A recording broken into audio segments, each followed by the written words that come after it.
Hi friends, എല്ലാവർക്കും ക്രിസ്തുയേശുവിൻ്റെ നാമത്തിൽ സ്നേഹവന്ദനത്തെ അറിയിക്കുന്നു. എല്ലാവരും സുഖമായിരിക്കുന്നു എന്ന് അറിയുന്നതിൽ വളരെ സന്തോഷം. പുതിയൊരു വീഡിയോയുമായി നിങ്ങളുടെ മധ്യത്തിലായിരിക്കാൻ സർവകൃപാലുവായ ദൈവം എന്നെ സഹായിക്കുന്നു. ഞാൻ ദൈവത്തിന് മാനവും മഹത്വവും കൊടുക്കുന്നു. ദൈവം നമ്മളെ എല്ലാവരെയും അനുഗ്രഹിക്കുമാറാകട്ടെ. ഇന്നത്തെ എൻ്റെ ചിന്താവിഷയം എന്ന് പറയുന്നത്, മാറി നിന്ന് പരിഹസിക്കുന്നവർ, കുറ്റം പറയുന്നവർ. ധാരാളം ആളുകൾ ഇങ്ങനെ ചെയ്യുന്നവരുണ്ട്. മാറി നിന്ന് വിമർശിക്കുകയും കുറ്റം പറയുകയും അത് വിശ്വാസ സമൂഹത്തിലും പൊതുജന സമക്ഷത്തിലും കാണുവാൻ കഴിയുന്നുണ്ട്. ലൂക്കോസിന്റെ സുവിശേഷം 7-ാം അധ്യായം 36 മുതൽ 50 വരെയുള്ളതായ വാക്യശകലങ്ങൾ നാം ഒന്ന് പരിശോധിച്ചാൽ, അവിടെ ശീമോന്റെ വീട്ടിൽ പാപിനിയായ ഒരു സ്ത്രീ അവിടെ കടന്നു വരുന്നു. യേശുക്രിസ്തുവിൻ്റെ കാൽപാദങ്ങളിൽ ജഡമാംസ്യ തൈലം കൊണ്ട്, വിലപ്പെട്ടതായ തൈലം കൊണ്ട് കാല് പൂശി കണ്ണുനീര് കൊണ്ട് കഴുകുന്ന, തുടയ്ക്കുന്ന ഒരു അനുഭവം നമുക്ക് കാണുവാൻ കഴിയുന്നുണ്ട്.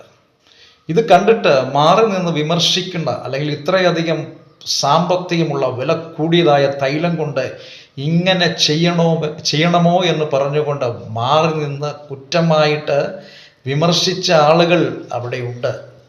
ഇത്രയധികമായിട്ടുള്ള കാര്യങ്ങൾ ചെയ്യണമോ എന്നുള്ളതാണ്. വേദപുസ്തക അടിസ്ഥാനത്തിലും അങ്ങനെ കുറ്റം ചെയ്യുന്നവർ, അല്ലെങ്കിൽ കുറ്റം ആരോപിക്കുന്നവർ, അല്ലെങ്കിൽ ഇങ്ങനെ ചെയ്താൽ ഇങ്ങനെ സംഭവിക്കുമോ എന്നൊക്കെ പറഞ്ഞുകൊണ്ട് വിമർശിക്കുന്നവർ.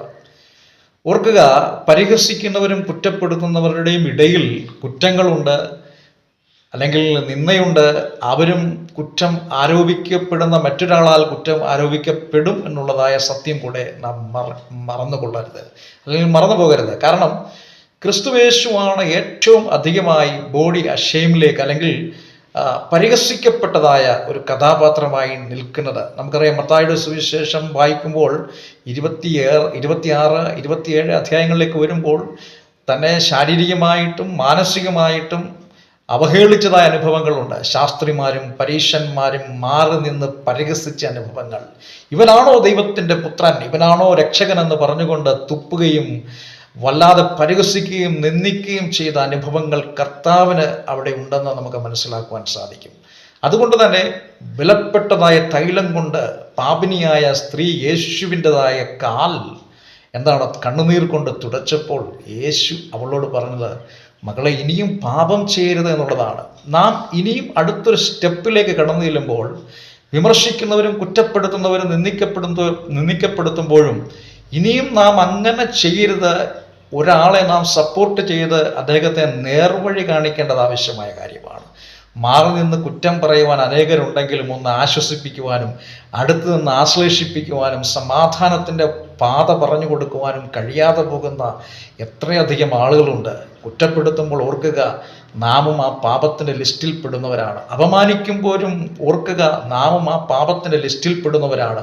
പരിഹസിക്കുമ്പോഴും നിന്ദിക്കപ്പെടുമ്പോഴും ഓർക്കുക, നമ്മളിലും കുറവുകളുണ്ടെന്ന് നാം ഓർത്തും മനസ്സിലാക്കേണ്ടത് ആവശ്യമായ കാര്യമാണ്. അതുകൊണ്ട് മാറി നിന്ന് വിമർശിക്കാതെ അടുത്ത് വന്ന് ആശ്ലേഷിപ്പിക്കുവാൻ നമുക്ക് കഴിയണം.